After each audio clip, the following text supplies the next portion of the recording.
नमो तस्सा भगवतो अरहतो। नमो बुद्धाय। मैं आरपी सिंह आप सभी का हार्दिक स्वागत करता हूं हमारे विशेष कार्यक्रम धम्मदीप में। दर्शकों, धम्मदीप में आज तथागत के समय के प्रमुख प्रचार प्रसार केंद्रों के बारे में विस्तृत जानकारी देने के लिए हमारे मध्य उपस्थित हैं भंते डॉक्टर चंद्रकीर्ति जी। आपने बुद्ध दर्शन में उच्च शिक्षा प्राप्त की है तथा आप देश विदेश में अनेकों सम्मानों से अलंकृत होने के साथ साथ अनेकों मंचों पर बुद्धिज्म पर अपने विचार रख चुके हैं। तो हम स्वागत करते हैं भंते डॉक्टर चंद्रकीर्ति जी का। भंते जी, आपका बहुत बहुत स्वागत है। नमो बुद्धाय। नमो तस् भगवतो अरहतो सम्मा संबुद्धस्स। नमो तस् भगवतो अरहतो सम्मा संबुद्धस्स। नमो तस् भगवतो अरहतो सम्मा संबुद्धस्स। भंते जी, आपका बहुत बहुत धन्यवाद। आपने हमें तथा हमारे दर्शकों को अपना आशीर्वाद दिया। अब समय की गति को देखते हुए आज हम अपने प्रमुख विषय पर आते हैं तथा आपसे अनुरोध करते हैं कि तथागत बुद्ध के प्रचार प्रसार केंद्रों के बारे में हमें विस्तृत जानकारी दें। बहुत बहुत धन्यवाद आरपी सिंह जी। आज हम लोग इस धम्मदीप कार्यक्रम में चर्चा करेंगे तथागत गौतम बुद्ध के समय के प्रमुख प्रचार प्रसार केंद्रों के विषय में।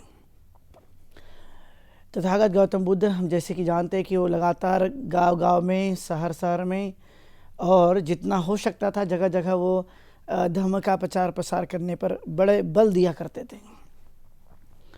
उनका मुख्य ये हेतु था कि लोग जागरूक बने और वे सभी लोग धर्म के अनुसार आचरण करने पर जोर देते रहे, जिससे एक अच्छे इंसान का निर्माण किया जा सकता है। वो स्वयं ही नहीं तो उनका भिक्खु संघ भी ज़्यादातर प्रचार प्रसार करने पर जोर दिया करता था। जब उनने संघ तैयार कर लिया, जब संघ में भिक्खु की संख्या अधिक हो गई तो उसके बाद वे लगातार प्रचार प्रसार स्वयं भी करते थे और अपने भिक्खुओं को भी उन्होंने बड़ी प्रमुख जिम्मेदारी दी थी। इसलिए वो कहते थे कि एक दिशा में दो भिक्खुओं को नहीं जाना चाहिए, बल्कि यदि संख्या ज़्यादा है तो कोई बात नहीं, लेकिन अलग अलग दिशाओं में जाकर वो प्रचार प्रसार करने पर जोर देते रहे, जिससे ज़्यादा लोगों को उसका लाभ प्राप्त हो सकता है। उनकी यह प्रमुख धारणा रहती थी। इसलिए उन्होंने कहा कि चरत भिक्खवे चारिकं बहुजन हिताय बहुजन सुखाय लोकानुकंपाय अद्धाय हिताय देव मनुष्यानंग आदि कल्याणं मध्य कल्याणं पर्योशानं कल्याणं। के भिक्खु, तुम्हें सबके कल्याण के लिए, उन पर अनुकंपा करने के लिए, उनके दुखों को समाप्त करने के लिए विचरण करना चाहिए, चारिका करना चाहिए। और उस समय उन्होंने ये सब प्रारंभ किया। तो प्रारंभ करने के बाद हम देखते कि शुरुआती दौर पर उनके पास कोई खास रहने के लिए ऐसे स्थान नहीं थे।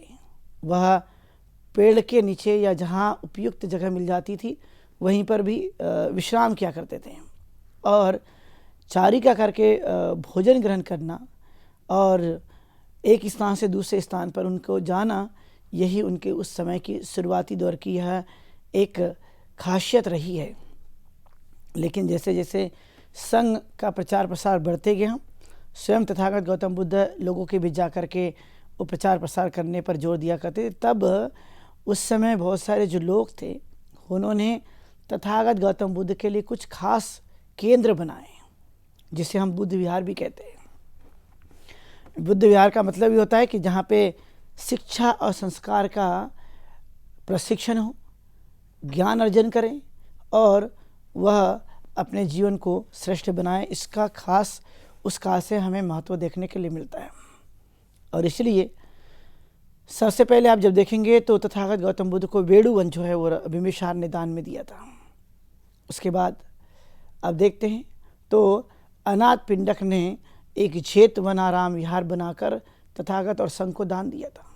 उस समय के श्रावस्ती, जहाँ की तथागत गौतम बुद्ध ने अपने जीवन के 25 वर्षावास किए थे।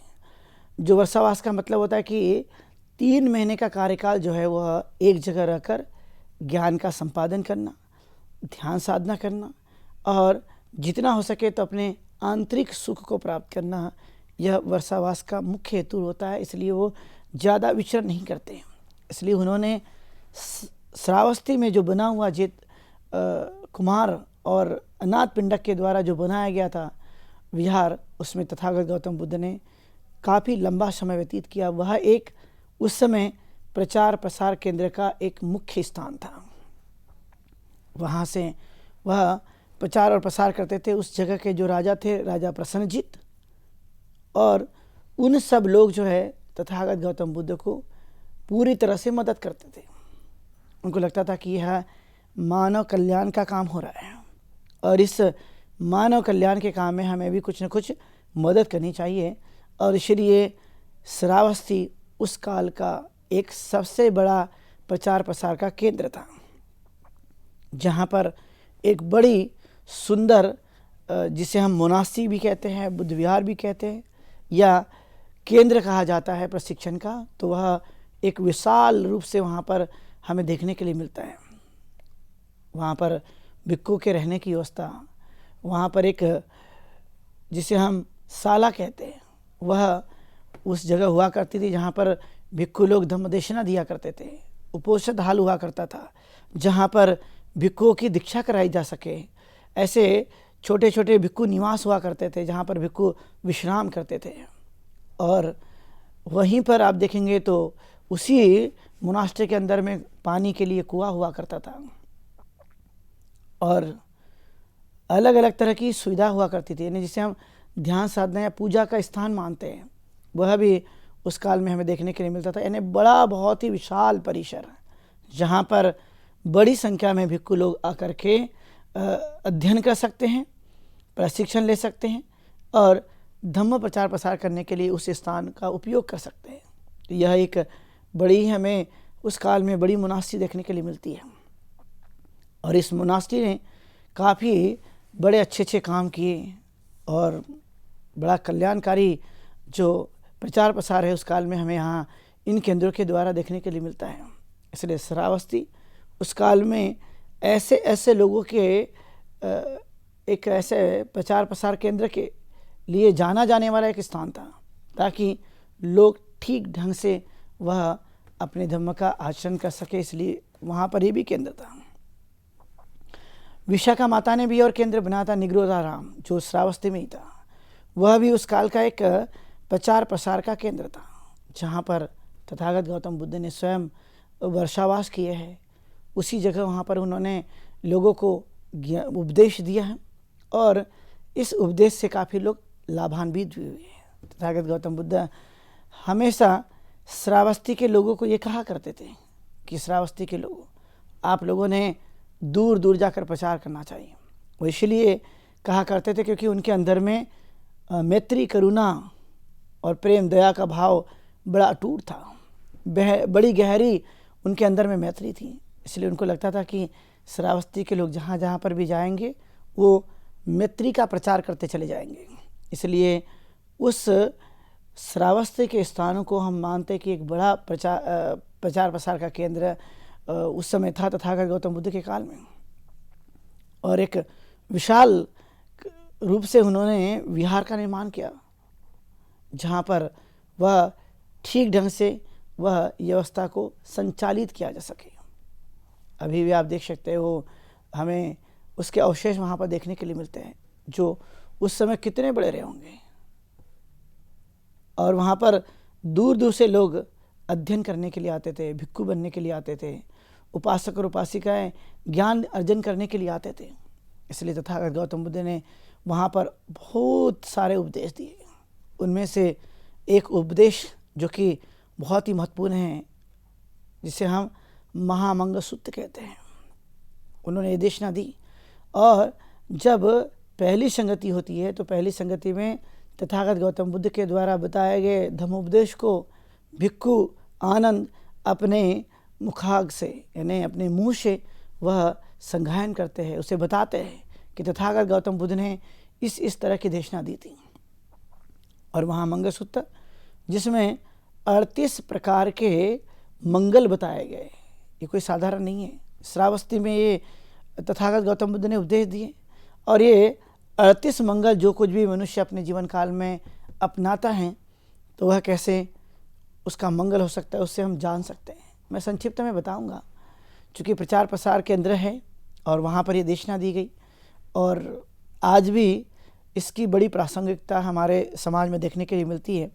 हर एक आदमी के लिए वह कहीं ना कहीं हमें देखने के लिए मिलती है। तो यह बहुत ही अच्छा और मनुष्य के कल्याण के लिए और स्वाभाविक तौर पे आचरण में लाने के लिए हमें ये उपदेश तथागत गौतम बुद्ध के दिखाई देते हैं।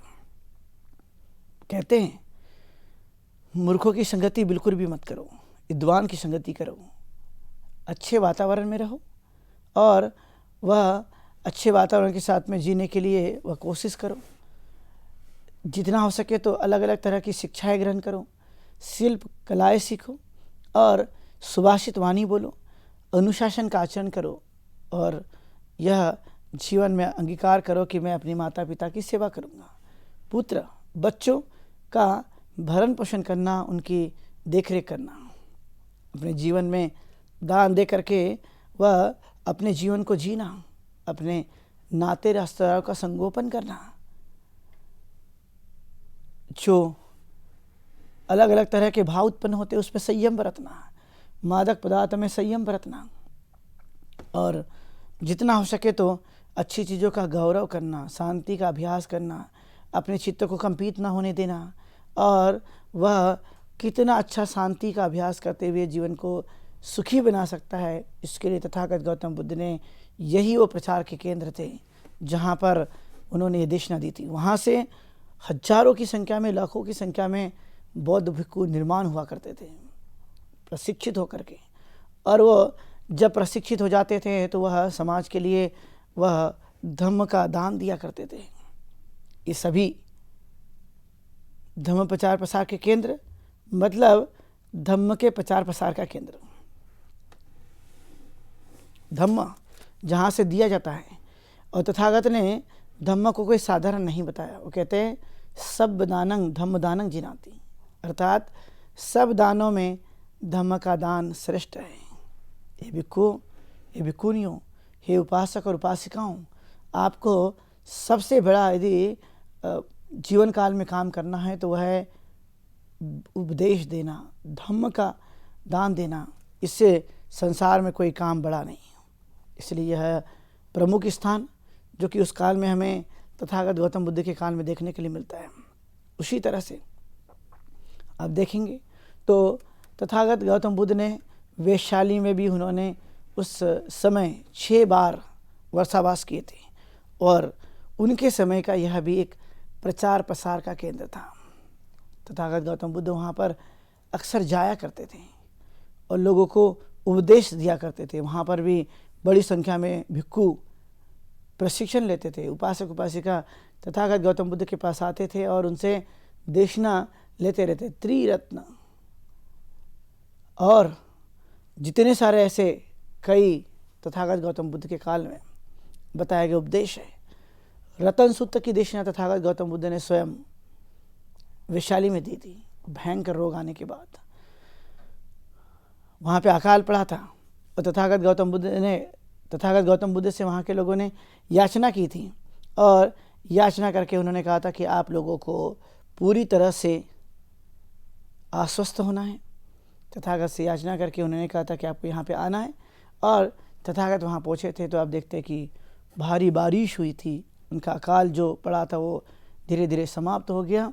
और ऐसे ही उस काल में बहुत सारे केंद्र थे जो प्रसिद्ध थे धर्म प्रचार प्रसार के लिए। कम्मास एक जगह थी, वहाँ पे भी तथागत गौतम बुद्ध ने विजिट किया। वो भी उस काल का एक बड़ा धर्म प्रचार प्रसार का केंद्र हुआ करता था।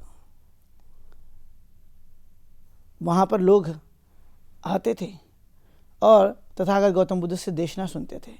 इसीलिए उस काल में बड़े बड़े विहारों का निर्माण किया गया। विहार जो कि तथागत गौतम बुद्ध के इस धर्म में, संस्कृति में एक बड़ा प्रमुख स्थान है जो हमें साक्षात देखने के लिए मिलता है। और वो उस अच्छी तरह से उसे डिजाइन किया जाता था, बनाया जाता था, उसका निर्माण किया जाता था और करने के बाद वह संघ को दान भी दिया जाता था। उस समय की एक हमें बड़ी अच्छी परंपरा देखने के लिए मिलती है, वह है कि जब विहार निर्माण कर लिया गया है तो करने के बाद में उसे भिक्षु संघ को दान दिया जाए।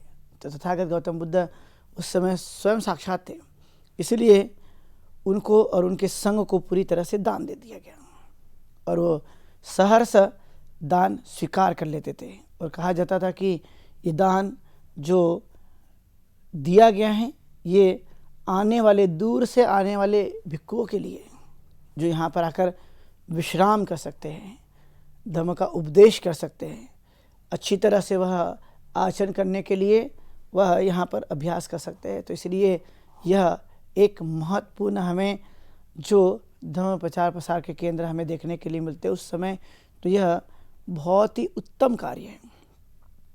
तथागत गौतम बुद्ध के काल में कौशाम्बी, वहाँ पर तथागत गौतम बुद्ध गए, संकिशा गए, जहाँ पर उन्होंने धर्म उपदेश दिया। वे उस काल में इंद्रप्रस्थ कहे जाने वाला स्थान, वहाँ पर भी तथागत गौतम बुद्ध गए, वहाँ पर भी प्रचार प्रसार केंद्र था। लोग उस काल में उनको विहार बना कर दिया करते थे और जब वो विहार बन जाता था तो वहाँ पर वो तथागत गौतम बुद्ध पूरी तरह से धम्म के प्रचार प्रसार का कार्य में जुट जाया करते थे।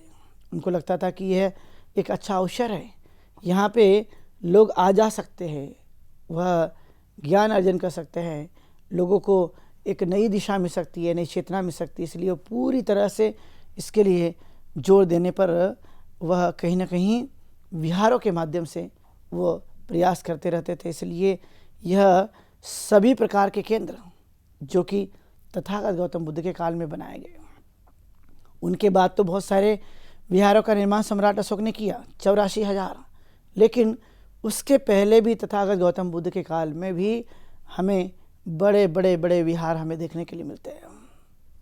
स्वयं तथागत गौतम बुद्ध ने यह अपने सामने देखा कि लोग बड़े दानी थे और दान देकर उनके लिए वह विहार बनाया करते थे। इसलिए तथागत गौतम बुद्ध ने ऐसे अलग अलग प्रकार के जो स्थान हैं जहाँ पर उन्होंने विजिट किया, वहाँ के लोगों से मिले, उनको धम्म उपदेश किया और उन्होंने कहा कि आप लोगों को जो मैं बता रहा हूँ यह सुनकर भूल नहीं जाना है, बल्कि उसको अपने जीवन काल में अंगीकार करना है। जैसे जैसे आप अंगीकार करेंगे वैसे वैसे आपका जीवन बदलते चले जाएगा। इसलिए तथागत का धम्म इन प्रचार प्रसार केंद्रों के माध्यम से सील पर, दान पर और भावना पर आधारित है। वह हमेशा लोगों को मोरालिटी की शिक्षा देते हैं, नैतिकता का पाठ पढ़ाते हैं, अनुशासन से जीने के लिए प्रेरित करते हैं। कोई साधारण नहीं है, यह एक बहुत ही गहरी जो बात तथागत गौतम बुद्ध के काल में हमें देखने के लिए मिलती है। इसलिए तथागत गौतम बुद्ध के समय संकिशा, जो कि महाप्रजापति को उन्होंने दिया हुआ उपदेश अभिधम्म का, वह पूरी तरह से एक बड़ा प्रमुख केंद्र हुआ करता था, जहाँ से उन्होंने इसकी शुरुआत की थी। ऐसे उस काल के और भी कई ऐसे जगह हैं जहाँ पर तथागत गौतम बुद्ध स्वयं जा करके उन्होंने प्रचार प्रसार किया। कपिल वस्तु है जहाँ के वह रहने ही वाले थे, वहाँ पे भी उन्होंने जा करके प्रचार प्रसार किया। उस समय में आप देख सकते हैं कुशीनारा, स्वयं तथागत गौतम बुद्ध वहाँ पर साक्षात गए, वहाँ पर उन्होंने धम्म उपदेश दिया। ऐसे ही अलग अलग तरह के जो स्थान थे वहाँ पर जाकर के वो निश्चित रूप से उपासक उपासिकाओं को धम्म के लिए पूरी तरह से तैयार करते रहते थे। उनको लगता था कि यह जो स्थान है ये कोई साधारण नहीं, जहाँ पे तथागत गौतम बुद्ध स्वयं रहे हैं। और इसलिए ये सब प्रमुख केंद्र स्वाभाविक तौर पर देखा जा सकता है कि ये प्रचार और प्रसार के लिए ही बनाया गया था। सिर्फ वहाँ निवासी केंद्र नहीं था, बल्कि वह सीखने सिखाने का, अध्ययन अध्यापन का और यह संस्कार देने का जो केंद्र था, वो हमें साक्षात तथागत गौतम बुद्ध के काल में जो उस समय के लोग थे उन्होंने बनाया। और वहाँ से बहुत सारे भिक्खु लोग जो है वो प्रशिक्षित होकर तैयार होते थे, दीर्घ अभ्यास करते थे। वह अभ्यास करके उनको लगता था कि हम तथागत गौतम बुद्ध के सानिध्य में रहते हुए इस काम को हम करेंगे और करके हम कहीं ना कहीं उस अवस्था तक पहुंच सकते हैं जहाँ पे स्वयं तथागत गौतम बुद्ध पहुँचे। इसलिए वो जब स्वयं थे, इसलिए उनका प्रभाव भी लोगों पर ठीक ढंग से होता था। इसलिए लोग जब उनको भोजन दान के लिए आमंत्रित करते थे बड़े ही श्रद्धा भाव से, और आने के बाद में वह तथागत गौतम बुद्ध को साक्षात जो है वो पूरी तरह से दान देते थे। जब आप देखेंगे तो वैशाली में एक आम्रपाली, जिसे गणिका कहते हैं, लोग उसे नगर वधु के नाम से भी जानते हैं, उन्होंने भी तथागत गौतम बुद्ध को अपना आम्रवन दान में दे दिया था। उसे लगता था कि मैंने जो कुछ भी किया है, लेकिन प्रायश्चित भी करती हूँ, लेकिन मैं तथागत गौतम बुद्ध के शरण में आती हूँ और मैं अपने स्वेच्छा से जो मेरे पास है वो दान भी देती हूँ। इसलिए वैशाली भी उस काल के बड़े केंद्रों में से एक माना जाता है। वैसे ही आप विशाखा का भी नाम सुनते हैं। विशाखा बचपन से ही तथागत गौतम बुद्ध की बड़ी अच्छी उपासिका हुआ करती थी। 7 साल की आयु में उन्होंने तथागत गौतम बुद्ध का दर्शन किया था। दर्शन करने के बाद उसके मन में बड़ी अटूट श्रद्धा जागती है और बाद में वह तथागत गौतम बुद्ध से वर भी मांगती है, विहार का भी निर्माण करती है, और वहाँ से न जाने कितने सारे लोगों का कल्याण हुआ, मंगल हुआ। वही एक ऐसे स्थान थे जहाँ पे तथागत गौतम बुद्ध स्वयं अपने काल में उन विहारों में रहकर धम्म के प्रचार प्रसार के केंद्र स्थल पर रहकर खुद लोगों को साक्षात उपदेश करने पर जोर दिया करते थे, जिससे उस संसार में या उस समय जो हमें परिवर्तन देखने के लिए मिलता है कोई साधारण नहीं है। वह बहुत ही बड़ा परिवर्तन है जो तथागत गौतम बुद्ध के माध्यम से हो सका। और इसलिए तथागत गौतम बुद्ध लगातार धम्म प्रचार प्रसार करने में लगे रहते थे, और इसीलिए उन्होंने किस किस जगह जा कर के, कहाँ जा कर के उन्होंने यह प्रचार प्रसार करने के लिए उन्होंने पूरी तैयारी दिखाई। जैसे बोध गया में उन्होंने ज्ञान की प्राप्ति की, तो ऐसे जगह में भी वह किस तरह से धम्म का प्रचार प्रसार करते हैं। विशेष तौर पर आप देखेंगे कि तथागत गौतम बुद्ध के जीवन काल से जुड़े हुए ज़्यादातर उत्तर भारत के प्रमुख स्थान रहे हैं, जहाँ पर उन्होंने धम्म प्रचार प्रसार का स्वयं काम किया। और वो एक दिन नहीं था, जीवन के 45 वर्षों तक उन्होंने धम्म प्रचार प्रसार का काम किया, और लगातार जो है वो अपने प्रचार प्रसार के लिए लगे रहते थे। स्वयं वो पद यात्रा करते थे, एक स्थान से दूसरे स्थान पर वह पैदल जाया करते थे। उनकी एक खास विशेषता हुआ करती थी कि वह पैदल जाकर लोगों को कितने भी दूर से जाकर के वह धम्मोपदेश करने पर वह जोर दिया करते थे। इसलिए उन्होंने अलग अलग जगहों में वह धम्म का प्रचार और प्रसार करने के लिए पूरी तरह से उन्होंने जोर लगाया, और जोर लगा करके लोगों को उन्होंने जागृत बनाया। कोई वह एक दिन का कार्य नहीं था, उनका कार्य उनके महापरिनिर्वाण तक था। लगातार वो जा करके वह स्वाभाविक तौर पे लोगों को जगाने का काम करते थे, लोगों तक पहुंचते थे। इसलिए उस समय के यह प्राचीन केंद्र, जिसे हम मानते हैं कि तथागत गौतम बुद्ध के काल के ये बनाए गए केंद्र हैं, जो हमें अभी भी कई जगह एक अवशेष के रूप में हमें देखने के लिए मिलता है। उस स्थान पे तथागत गौतम बुद्ध खुद रहे हैं, और जब उन्होंने लोगों को साक्षात बताया, लोग बड़े उस काल में उनसे प्रभावित होकर के उन्होंने धम्म स्वीकार कर लिया। जिसमें आप देखते हैं कि अंगुलीमाल है, आम्रपाली है, विशाखा है, अनाथपिंडक है, बिंबिसार है, स्वयं अजातशत्रु, जीवक, सुमंगल है, अंगुलीमाल है, उपाली है, ऐसे अनंत अनगिनत नाम जो तथागत गौतम बुद्ध के काल में हमें देखने के लिए मिलते हैं, जो भिक्खु संघ में शामिल होकर उन्होंने भी धम्म के प्रचार प्रसार के लिए पूरी तरह से जोर लगाया। वैसे ही राजगृह, जो कि तथागत गौतम बुद्ध ने उस जगह जाकर के संघं सन्नं गच्छामि जो होता है, वो संघ का निर्माण करने के लिए वहीं पर उन्होंने सभी भिक्खु संघ के एक साथ आने पर संघ बना लिया था। इसलिए राजगृह भी उस काल के प्रचार प्रसार के केंद्रों में से एक रहा है, जो 5 पहाड़ियों से घिरा हुआ है। और वहाँ पे तथागत गौतम बुद्ध ने कई वर्ष बिताए। तथागत गौतम बुद्ध के महापरिनिर्वाण के बाद 100 दिन के बाद वहीं पर सप्तपनी गुफा में बहुत लंबे समय तक चलने वाली प्रथम संगति भी होती है।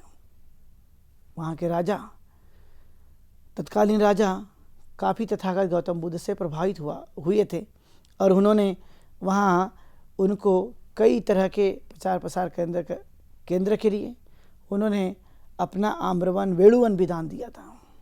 तो इस तरह से समझ सकते हैं कि राजगृह भी प्राचीन काल का तथागत गौतम बुद्ध के समय का एक बहुत ही श्रेष्ठ केंद्र रहा है।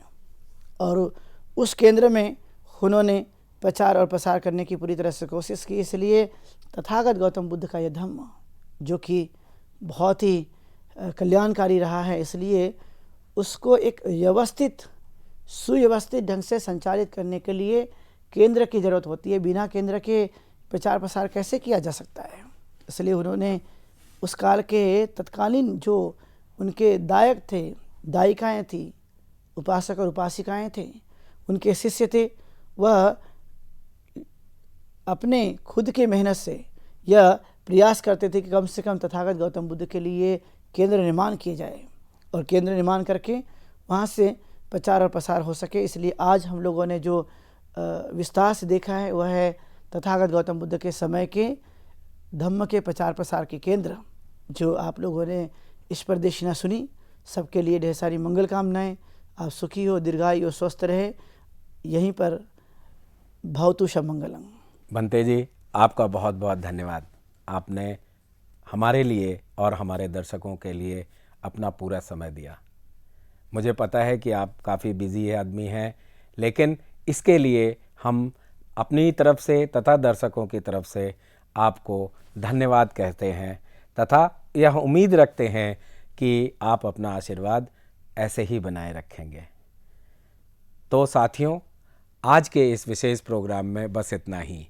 अब समय हो चुका है आज के प्रोग्राम के विश्राम होने का, लेकिन उसके पहले आपको बताते चलें कि आपके मन में भी जो प्रश्न हों, जो जिज्ञासाएं हों, वह आप इस प्रोग्राम में पूछ सकते हैं। और प्रश्न पूछने के लिए आप हमारे व्हाट्सएप नंबर 9639010109 पर अपना प्रश्न भेज सकते हैं या हमारी ईमेल आईडी subhartibuddha@gmail.com पर भेज सकते हैं। तो मुझे उम्मीद है कि आप अपनी जिज्ञासाओं को दबाएंगे नहीं और हमारे इस प्रोग्राम का हिस्सा बन अपनी जिज्ञासा को शांत करेंगे। तब तक मैं आरपी सिंह भंते डॉक्टर चंद्रकीर्ति जी के साथ लेता हूँ विदा। कल इसी समय आपके समक्ष फिर उपस्थित होंगे। नमो बुद्धाय। नमो तस्सा भगवतो अरहतो